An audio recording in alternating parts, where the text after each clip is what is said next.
El poder de la manipulación. Parte 4. Los que saltan de una tarea a otra.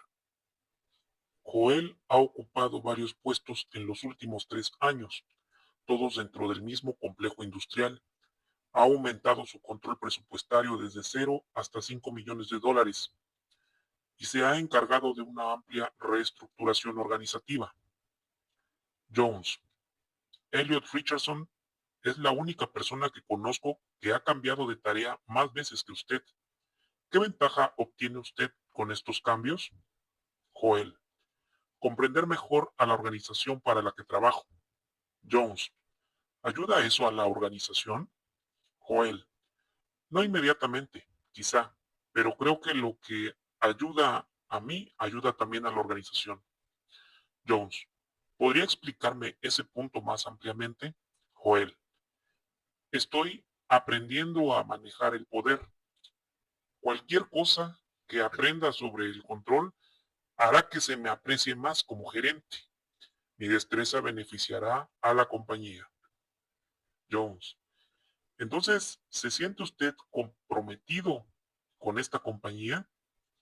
Si tuviera una oferta mejor de otra compañía, ¿se quedaría en esta, que fue su primera maestra?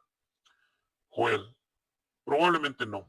Por ahora tengo una dedicación total hacia esta compañía. Es la que le estoy dando mi vida. Si tuviera una oferta mejor de un competidor importante, cambiaría mi dedicación total hacia esa compañía. Veo su cínica sonrisa. Por lo que usted no entiende es que incluso entonces lo que he aprendido en esta compañía me ayudará a mí, así como a ella. Es ingenuo suponer que los grandes negocios y el gobierno no tienen el mismo objetivo. Esté donde esté, lo que he aprendido sobre la gerencia ayudará indirectamente a todas las compañías para las que he trabajado. Jones. Así es que usted ve a las compañías como vería a un grupo de individuos.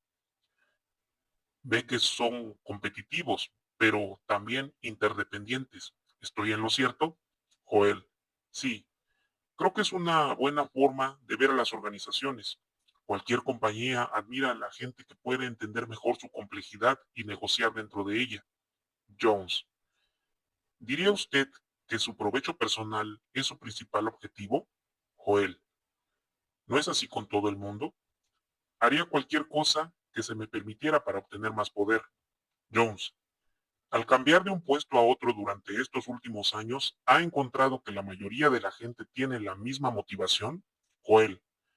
Así lo creo. Por lo menos aquellos que logran sobrevivir. Son sumamente realistas respecto a lo que están haciendo para progresar. Jones. ¿Quiere usted decir que van a tener que aprender cómo manipular a su organización para su propio progreso? Joel. Eso es lo que quiero decir. Jones. Si usted tuviera aconsejándole a alguien sobre la manipulación de la organización, ¿cuál sería su primer consejo?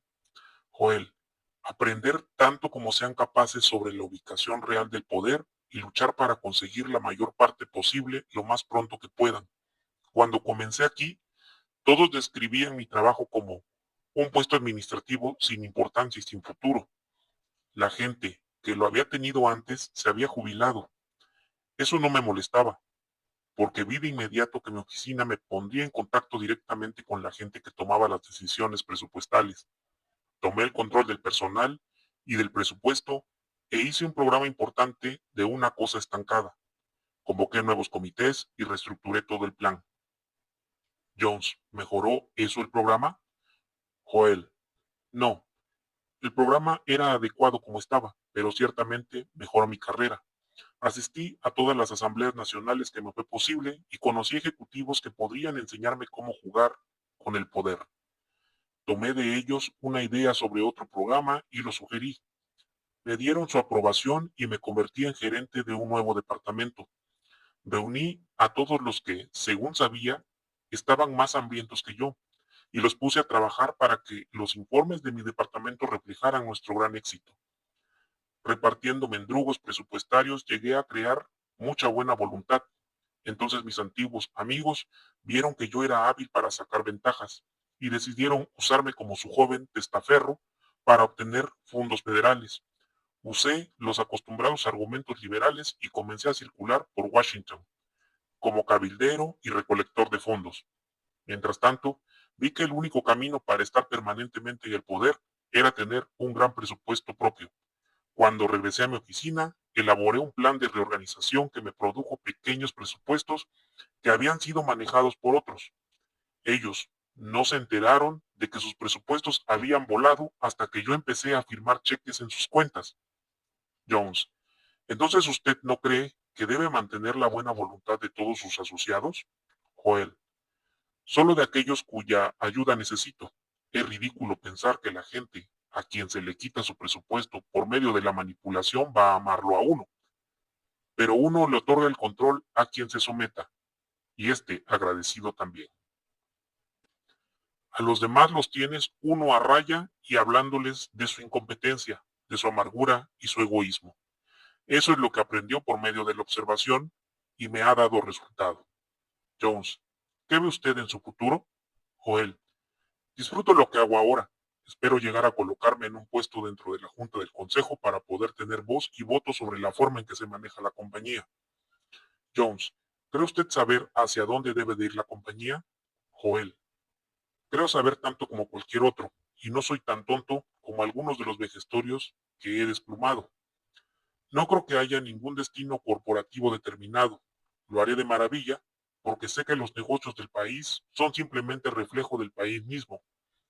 Sí, conozco las estructuras de la organización, también conoceré las del gobierno, y conociéndolas, puedo acercarme al control internacional cuando llegue a los 55 años.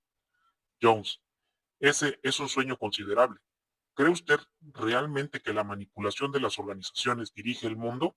Joel, naturalmente, he visto lo suficiente como para saber que la persona que controla la estructura controla el poder, y a mí me gusta el poder. Práctica de la manipulación. Adulación. Lubrique los goznes. La adulación es la forma más sencilla de manipulación personal. La esposa anima al marido, la madre alienta al niño, un amigo alaba a otro. Los psicólogos califican la adulación como una forma de refuerzo positivo. Cuando la gente hace lo que usted desea, la recompensa con palabras amables, miradas suaves y respuestas admirativas.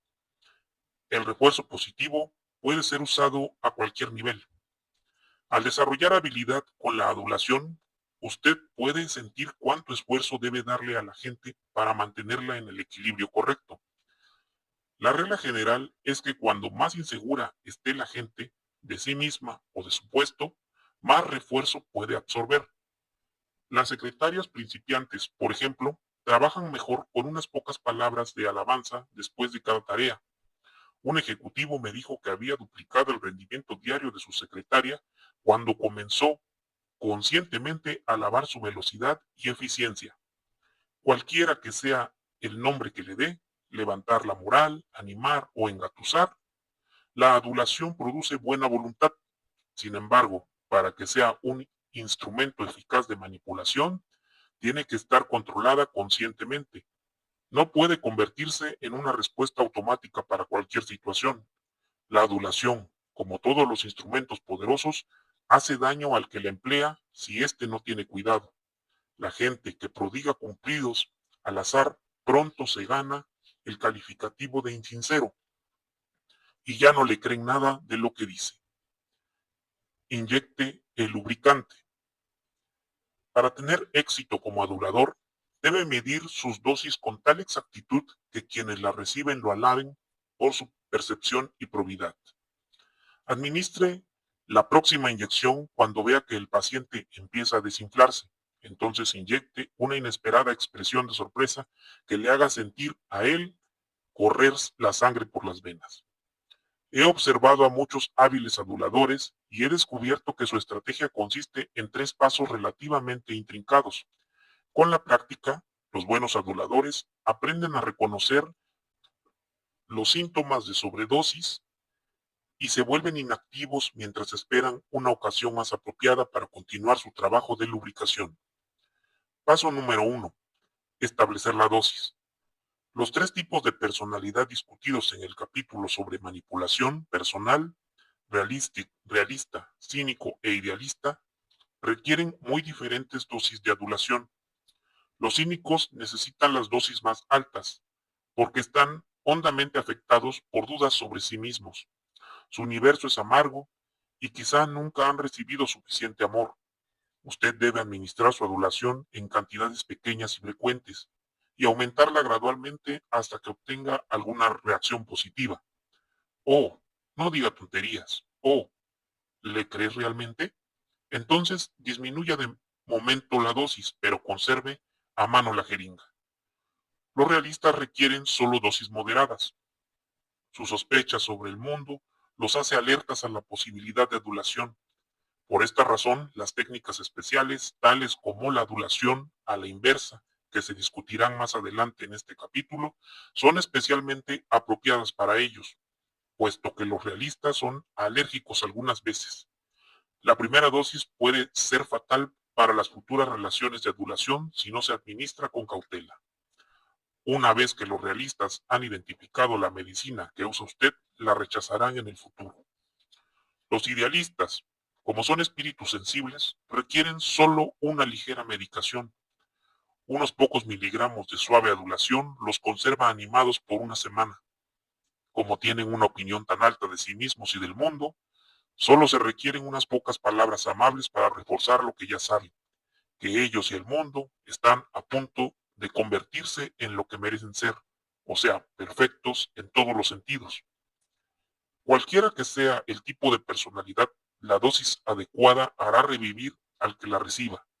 La señora Ashe era tan cínica y enajenada que las 17 personas que trabajaban a sus órdenes se encogían de temor cada vez que las llamaba a su oficina. Cuando Cora fue cambiada a ese departamento, la pusieron al tanto de la vil personalidad de su superiora. Las dos últimas personas que habían ocupado el puesto de Cora habían sido despedidas a causa de esa cancerbera, la señora Ashe. Cora no se inmutó cuando escuchó lo que tenía por delante. Conozco ese tipo de gentes, dijo tranquilamente y cerró los oídos a las historias de horror que los otros estaban ansiosos de descargar en ella.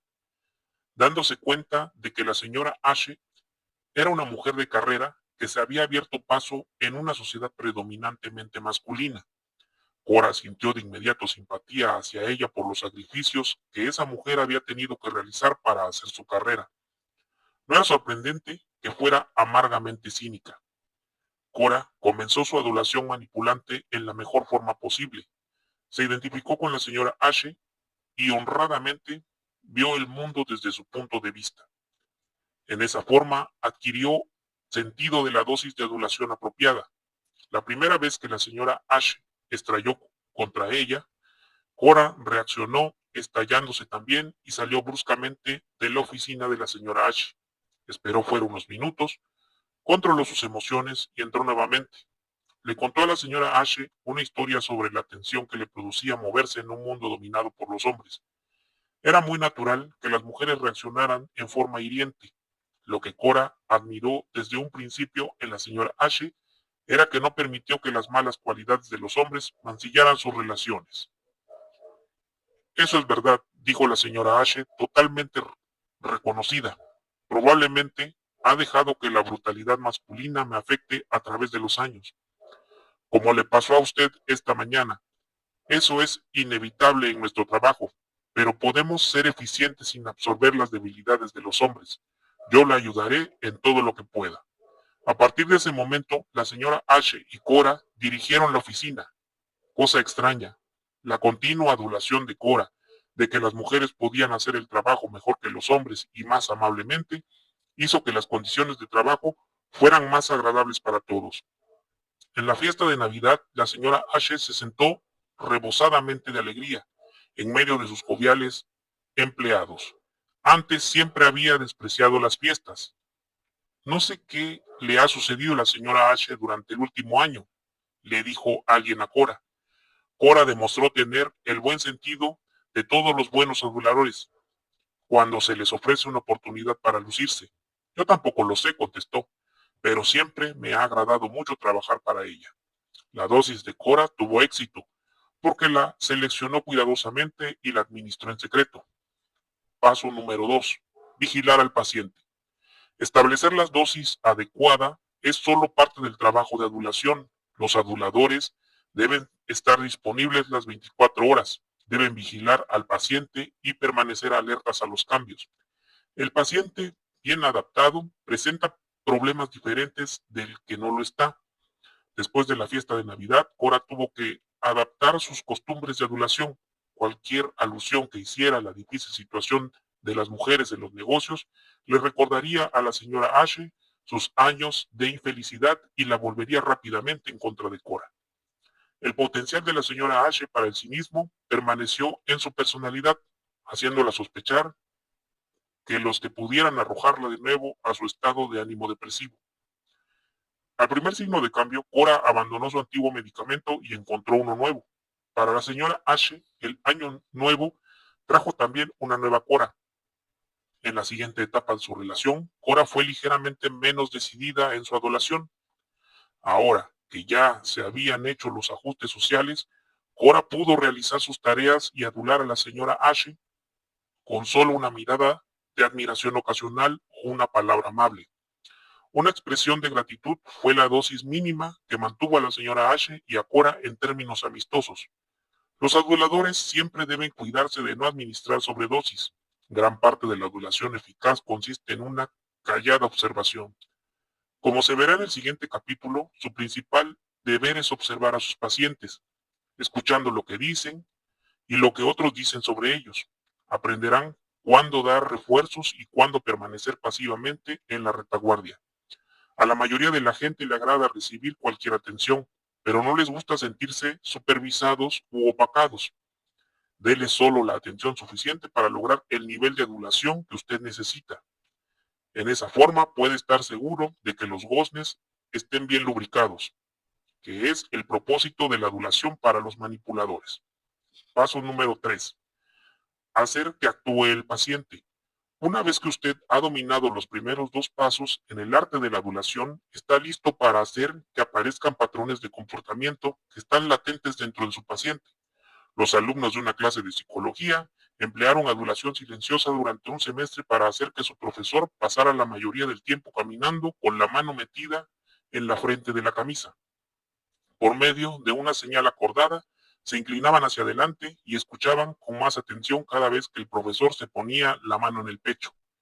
Para él, final del semestre, este daba sus clases la mayoría del tiempo en pose napoleónica. Aunque sus pacientes pueden ser más listos que este profesor de psicología, las técnicas para hacerlos actuar son las mismas. Usted no crea nuevas conductas en sus pacientes, simplemente hace aparecer lo que está latente en sus personalidades. La adulación consiste en llenar los espacios en blanco, no en escribir un nuevo ensayo. Para hacer que los sujetos se comporten como usted desea, déles admiración y aprobación cada vez que se muestren la más ligera tendencia a favorecerlo. Si usted ha descubierto lo que desean y establecido la dosis correcta, puede cultivar gradualmente la conducta deseada. Sin embargo, a esta altura, tenga cuidado de no haber hecho un diagnóstico equivocado. Los síntomas pueden ser contradictorios algunas veces. Como vimos anteriormente, las actitudes que la gente manifiesta asumir con frecuencia difieren de sus actitudes reales. Nick estaba seguro de que podía adular a su jefe alabando su astucia en asuntos presupuestales, pero no sabía que éste prestaba mucha atención al presupuesto, no porque pensara que era importante, sino porque lo odiaba y se sentía incómodo ante el balance financiero. Las continuas alabanzas de Nick de una zona dolorosa de la vida profesional de su jefe quisieron que éste llegara a sentir un antagonismo mal definido hacia él. Pensando que no lo había adulado suficientemente, aumentó la dosis, con el resultado de que el jefe se volvió más antagónico. Por último, este cortó toda comunicación con Nick. Para hacer que su paciente se mueva en la dirección que usted desea, aplíquele una presión mínima en el lugar y en el momento adecuados. A la menor indicación de retirada o de saltos incontrolados, regrese a su escritorio y comience a planearlo todo de nuevo. Solo entonces puede estar seguro de que su adulación no se volverá en su contra. Como verá próximamente en este capítulo, el arte de la adulación tiene muchas variaciones sutiles. Hasta que las conozca todas, debe usar con mucho cuidado este poderoso instrumento manipulante. La lisonja ligera, adulación personal. Cuando Willy Loman, el vendedor de Death of the Salesman, la muerte de un viajante, trata de mostrar interés por la familia de su jefe, fracasa lastimosamente, porque no comprende a su jefe ni a su familia. Para que dé resultado, la adulación personal debe ser un tanto íntima y sincera. Las frases trilladas y superficiales suenan falsas a nivel personal, donde el éxito depende de un conocimiento íntimo de la persona a quien van dirigidas. A menos que esté dispuesto a dedicarle tiempo a cultivar esa intimidad, el toque personal ligero no es para usted. Una vez que comienza a escuchar la historia amorosa de su archivista, él lo usará a usted como un psiquiatra de segunda. Con los subordinados debe aclarar desde el principio que está interesado en sus asuntos personales, pero que también está muy ocupado. Cuando inician una conversación en su escritorio, tome algunos papeles o descuelgue el teléfono. En esa forma usted estará controlando el ambiente de la adulación. El tiempo y el lugar son importantes para una adulación personal eficaz. Algunas personas se sienten amenazadas o confusas cuando se abordan temas personales en un ambiente profesional. No le haga un cumplido personal a alguien que esté sentado en su escritorio, que es el centro de su vida pública.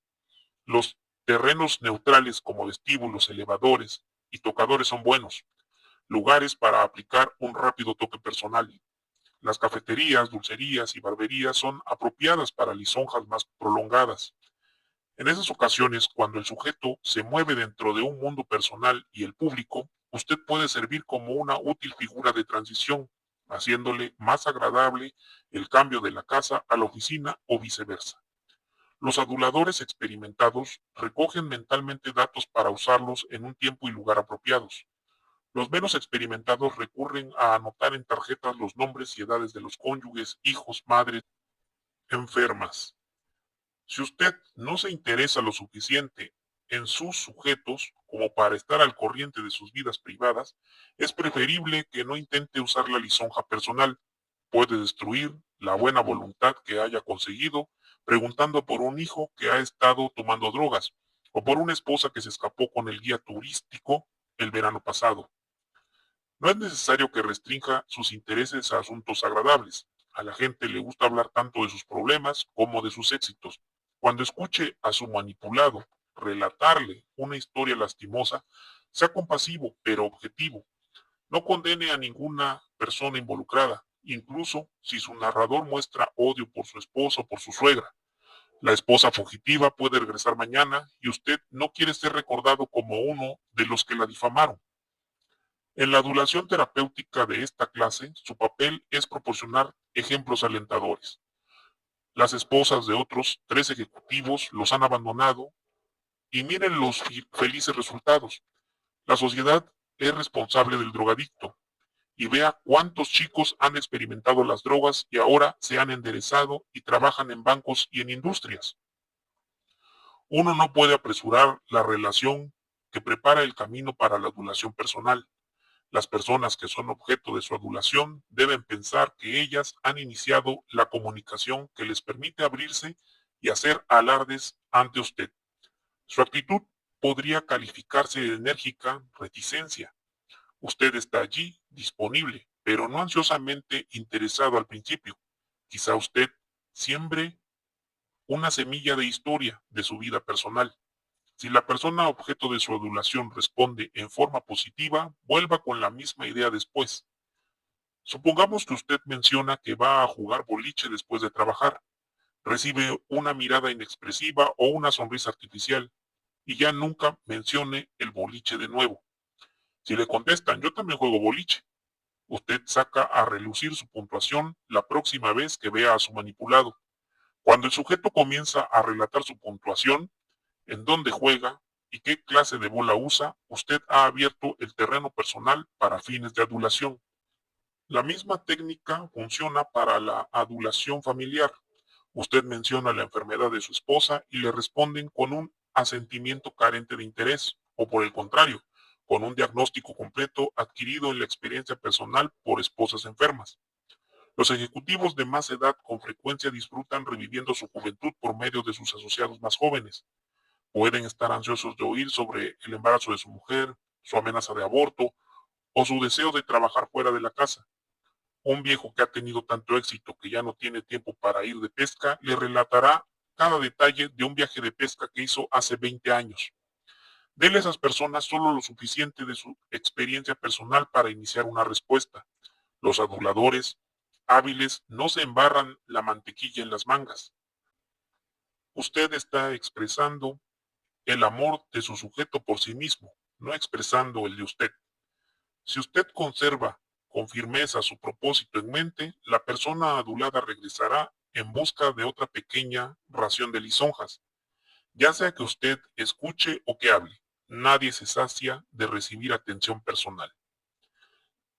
La apariencia personal es un buen punto para iniciar la adulación. Suponga que usted es una de las muchas personas en la oficina exterior. Cuando su superior pasa por su escritorio, mírele casualmente. Después de unos pocos días, voltee y sígalo con los ojos mientras pasa. Un día se arma de valor y le dice cuando pasa: ¿podría decirme dónde se corta el pelo? Me gustaría ir a cortármelo allí también. Para ambos sexos, el corte de pelo es un asunto de gran interés. Puede ser que su jefe se ruborice y le diga que es un secreto profesional. Incluso si lo hace, se sentirá halagado por su atención, pero quizá sí se lo diga. Después de eso, el barbero se convertirá en un tema de conversación entre ustedes dos. El barbero también le proporcionará valiosa información personal sobre su sujeto. Usted y el barbero pueden incluso volverse conspiradores en una investigación de la personalidad de su jefe. Sin embargo, insisto nuevamente en que no debe apresurar la adulación personal. Sus sujetos deben creer que su interés es sincero. Si esa ilusión se desbarata, su reacción se convierte en aborrecimiento hacia sí mismos por haber sido embaucados por un adulador y hacia usted por haberlos rebajado con una manipulación verbal. La mejor manera de evitar ese peligro es estar realmente interesados en la gente. Así su adulación se transformará poco a poco en interés auténtico. La adulación bien usada puede llevar a relaciones personales estrechas y en esta forma pierde el nombre de adulación. Un trabajo considerable, la adulación profesional. Puesto que la adulación profesional no requiere establecer una relación estrecha con los sujetos, puede prodigarse mucho más ampliamente que la adulación personal. Usted y sus sujetos comparten los valores del mismo mundo profesional. Sin embargo, algunas veces tienen que hacerles notar cuán parecidos son. En algún momento del proceso de adulación, alguien puede decir: realmente nos parecemos mucho, ¿no es cierto? Con algo de sorpresa y alivio, usted contesta que también lo cree así, y entonces ya sabe que ha estado dando en el clavo. A menos que usted comience a establecer ese sentimiento de valores profesionales compartidos, su adulación no valdría gran cosa. Si sus sujetos son conservados de la vieja guardia y usted es un liberal de la nueva generación, su admiración les hará preguntarse si están defendiendo las cosas en que creen.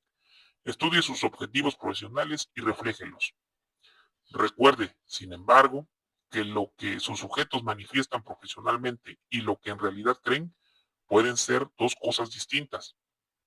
Ellos también están tratando de permanecer a flote en el sistema.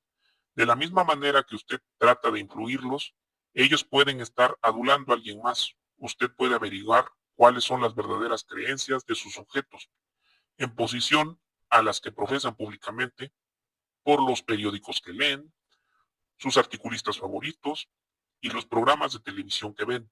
Un ejecutivo de Washington ha contratado a un doctor en filosofía para que trabaje todo el tiempo haciéndole resúmenes de los artículos que aparecen en los periódicos y revistas que leen sus superiores. Usted no necesita llegar tan lejos, pero si sus sujetos leen US News and World Report, entonces debe estar familiarizado con sus actitudes y con la política editorial. No es difícil encontrar la fuente del orgullo profesional de alguien. La gente ve el mundo en términos de sus propios puntos débiles y fuertes. Sus puntos fuertes son las mismas características que advierten y alaban en los demás. Sus debilidades son las cualidades que desprecian en otros o que consideran insignificantes. Carson se jactaba de su tolerancia por los diferentes puntos de vista. Después de tomar un curso liberal en la década de 1950, continuó demostrando su comprensión de los principios neomarxistas. Los jóvenes ejecutivos que lo rodeaban pronto se dieron cuenta de que la retórica de la contracultura era una eficaz artimaña de adulación. Un joven prometedor que decía enfáticamente mentira podría congraciarse con Carson, más que si se dedicara en un mes entero a trabajar sin descanso. Escuchando las frases favoritas de su sujeto, usted desarrollará una eficaz retórica de adulación. El orgullo profesional se revela en el modo en que habla la gente, en lo que dice. Presentamos aquí algunas palabras indicadoras de los motivos de orgullo profesional más extendidos actualmente. Ilustración. La gente que usa la palabra ilustración se revela superficialmente en contra de su medio ambiente. Conservan sus costumbres originales, pero disfrutan repitiendo los escandalosos conceptos revolucionarios de aquellos que se retiraron del juego ejecutivo. Usted no debe confundir lo que dice esta gente con una seria crítica del sistema. Están ligados a él por fuertes lazos emocionales y financieros. Desarrolle usted la fácil retórica de la revolución, pero haga su trabajo y apoye el status quo. Competencia. La gente que prefiere la palabra competencia y los términos afines como meticuloso, hábil, técnicamente seguro y digno de confianza son los que se matan trabajando. Siguen con toda fidelidad la línea del partido, conciben pocas ideas originales y han salido adelante a fuerza de trabajo duro. Llegan a casa por la noche, portafolios repletos de papeles y escriben largos informes con muchas subdivisiones. Es difícil trabajar con ellos porque les gusta que los demás refuercen sus propios valores y necesitan que se les confirme constantemente que son competentes en extremo. Para seguirle el juego a su amor propio, imite su conducta, portafolio repleto de papeles, ceño fruncido y largas horas de trabajo.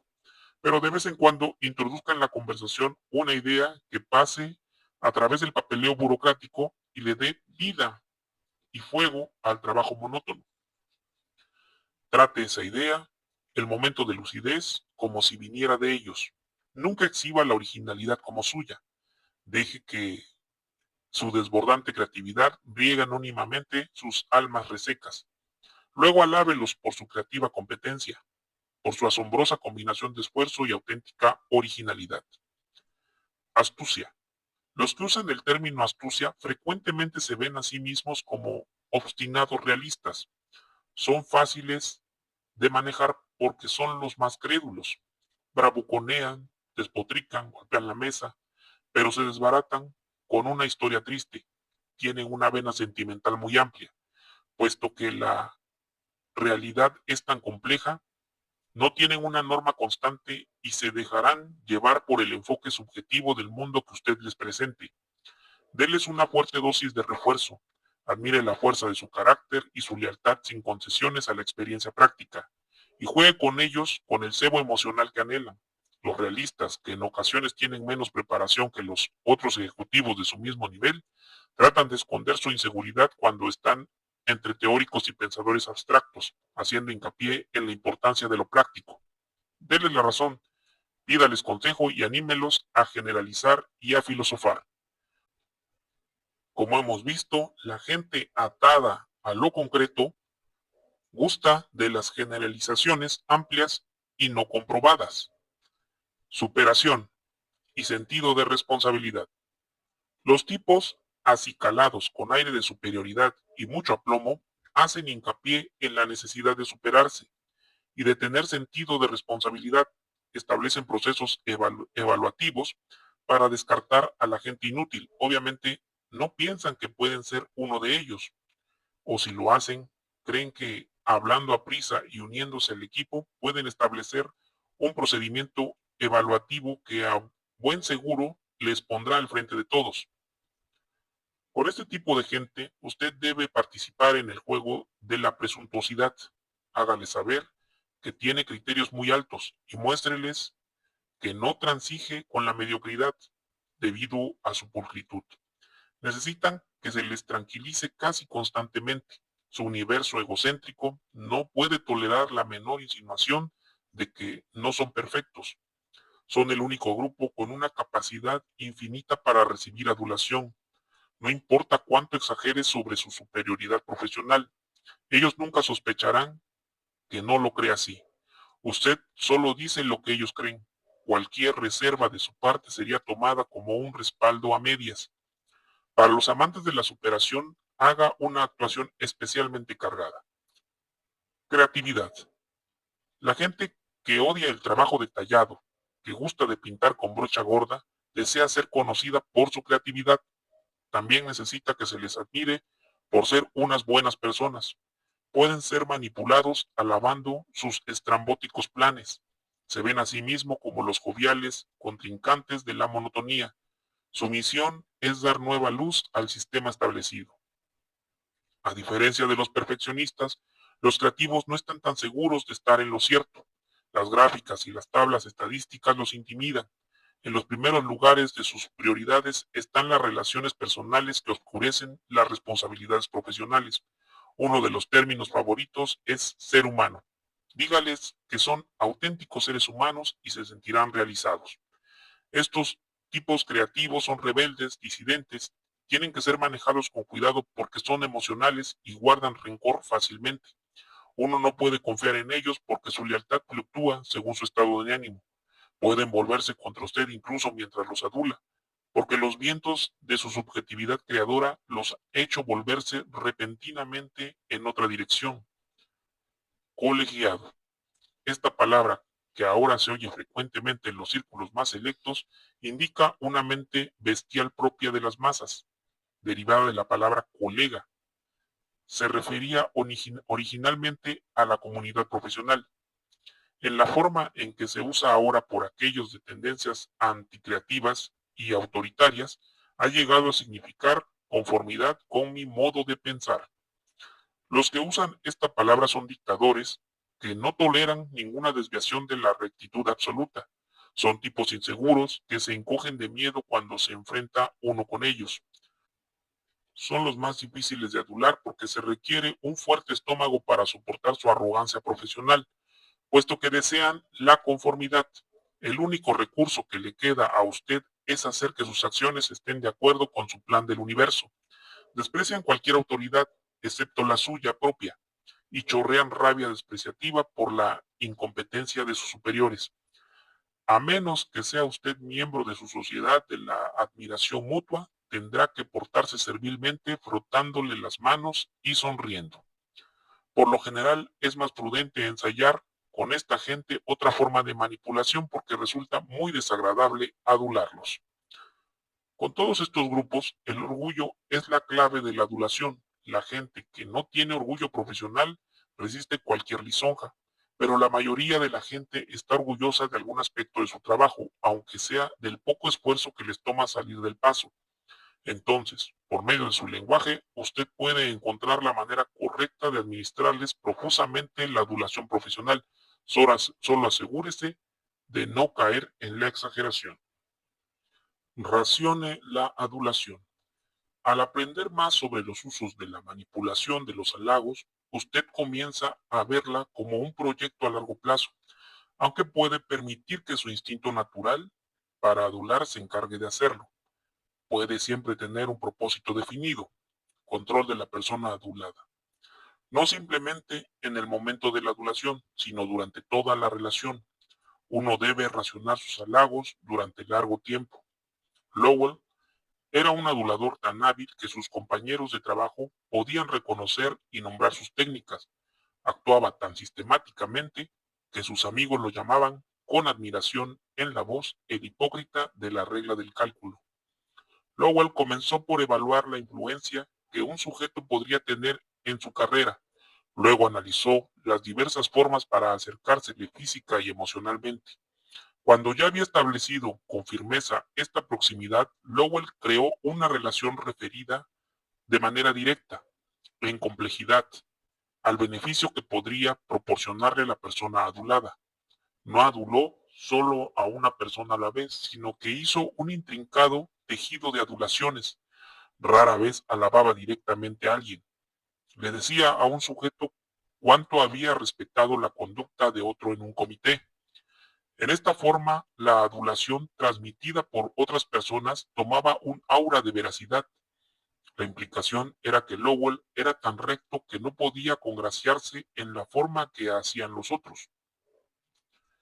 A través del tiempo esta adulación indirecta fue sumamente eficaz. Lowell hizo correr la voz entre sus sujetos de que sabía cuánto desconfiaban de la adulación y que esto le impedía mostrarles cuánto los admiraba. Este enfoque sugería con claridad que los sujetos eran inmunes a la adulación que les prodigaba el resto del rebaño. Como parte de su programa a largo plazo, Lowell también usó la adulación a la inversa. Ocasionalmente profería una crítica contundente y significativa, rodeada de refuerzo positivo. Esa forma tan directa lo exoneraba aún más de una posible sospecha de servilismo. Su atención constante a la concentración de toda la mezcla era parte del éxito de Lowell en el racionamiento de las lisonjas. Como Lowell, todo adulador necesita establecer una proporción entre el tiempo y la recompensa. Los aduladores descuidados pueden volverse manipulados, a menos que racionen cuidadosamente.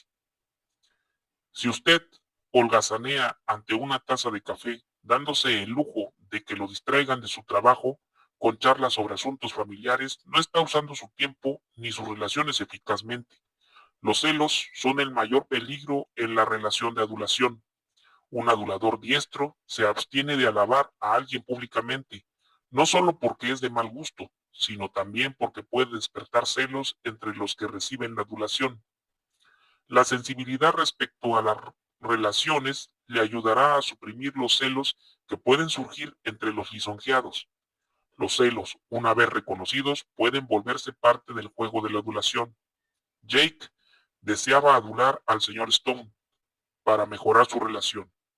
Una cierta ocasión mencionó accidentalmente el nombre de Harold en una conversación y le pareció notar que el señor Stone hacía un ligero gesto de desagrado al oírlo. Entonces Jake buscó ese nombre en el directorio de la oficina. Había un Harold en el mismo nivel gerencial que su jefe. Hizo averiguaciones discretamente entre las secretarias y los empleados antiguos y descubrió que existía una terrible enemistad entre el señor Stone y Harold. Cada vez que se reunían, terminaban dándose de gritos. Jake decidió adular al señor Stone por medio del contraste, una variedad peligrosa y atrevida con grandes recompensas emocionales. A la siguiente oportunidad comparó el fluido funcionamiento de su sección con la caótica falta de disciplina y orden de la sección de Harold. No mencionó a este por su nombre, sino que se refirió únicamente a la sección. La respuesta del señor Stone fue inmediata. ¿También usted lo ha notado? No sé por qué son diferentes las dos secciones, replicó Jake.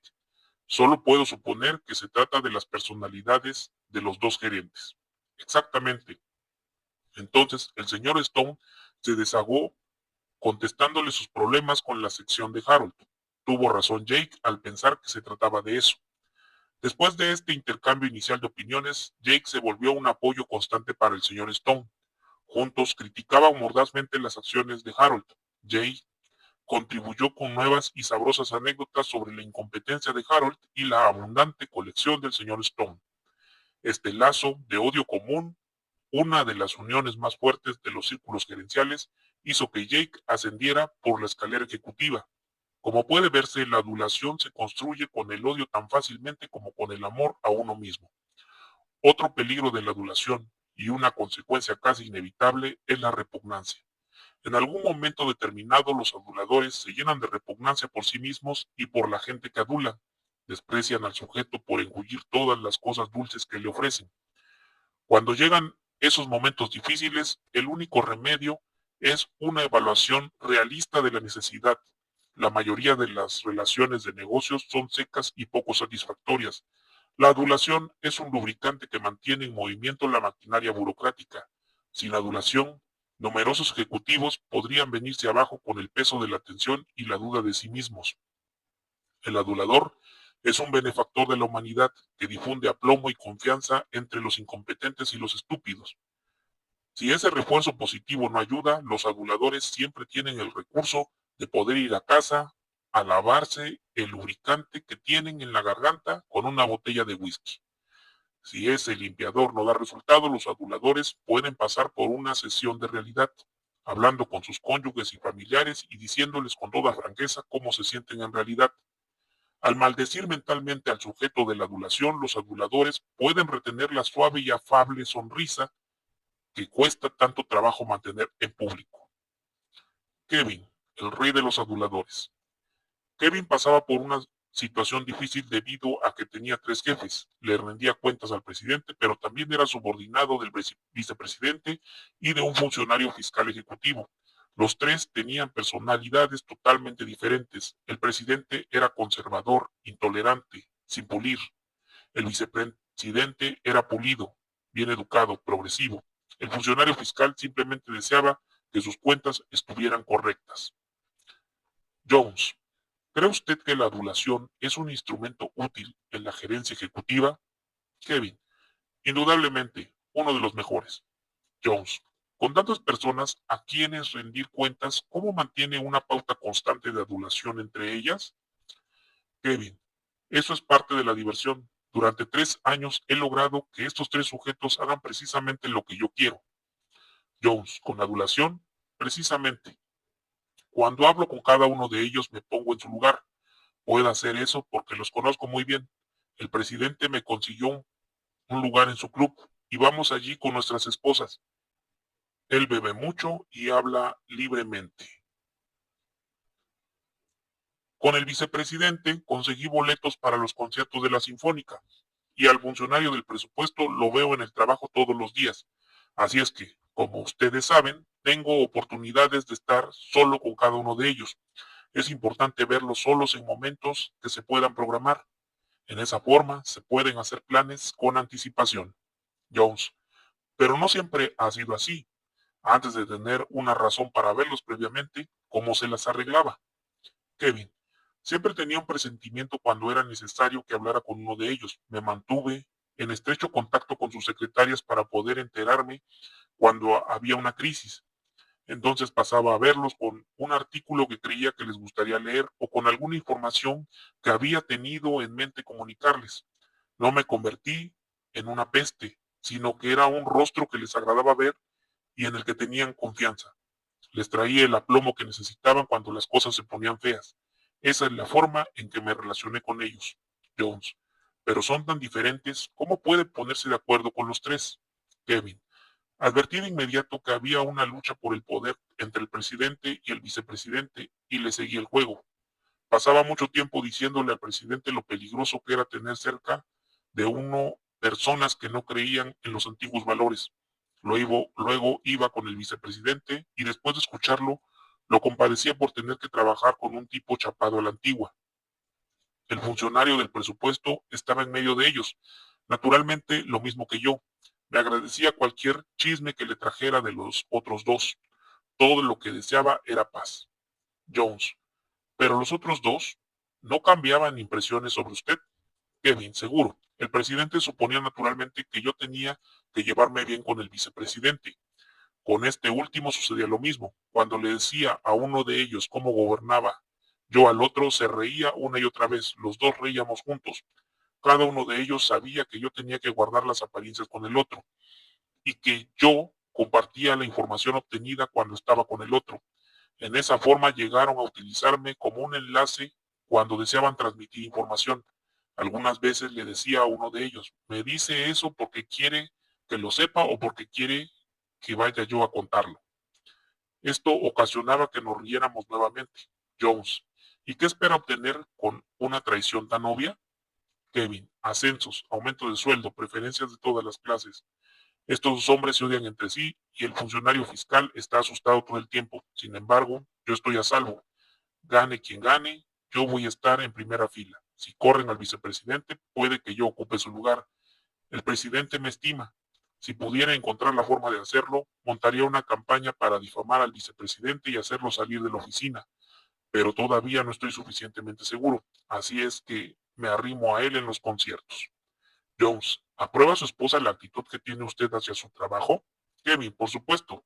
Ella me apoya totalmente. En las noches nos sentamos en la casa a planear lo que vamos a decir. Mire usted, si yo le digo algo al presidente, esta semana mi esposa le dice a su esposa del presidente algo que lo respalde la próxima semana.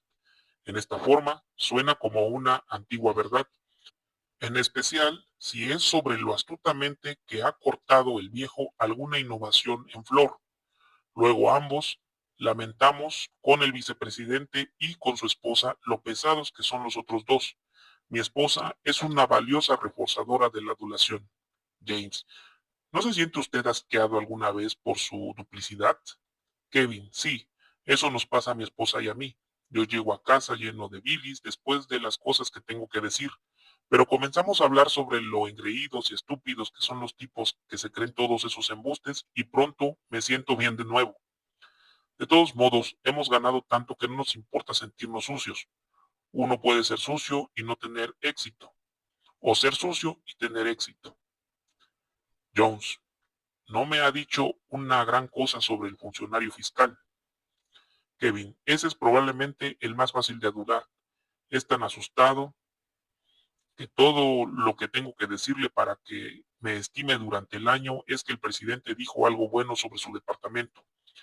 Yo practico con él. Cuando reviso uno de sus informes y me deshago en elogios, se siente de maravilla. No cree ni la mitad de lo que le digo, pero de todos modos le agrada oírlo. Tanta gente lo fastidia que una palabra amable hace milagros en él. La absorbe rápidamente, aunque me esté diciendo que es pura faramaya. Jones, ¿hay alguien que lo adula a usted? Kevin, mucha gente, y más les vale hacerlo. La adulación se lleva con el puesto que tengo. Yo la fomento lo más que puedo. La gente a quien vale la pena adular tiene poder a los ojos de los demás. Y uno no tiene que tener poder realmente. Eso es ilusorio. Lo que hay que tener son unas cuantas gentes que piensen que uno es importante. Eso hace que uno lo sea, y la adulación sigue llegando para hacer real la ilusión.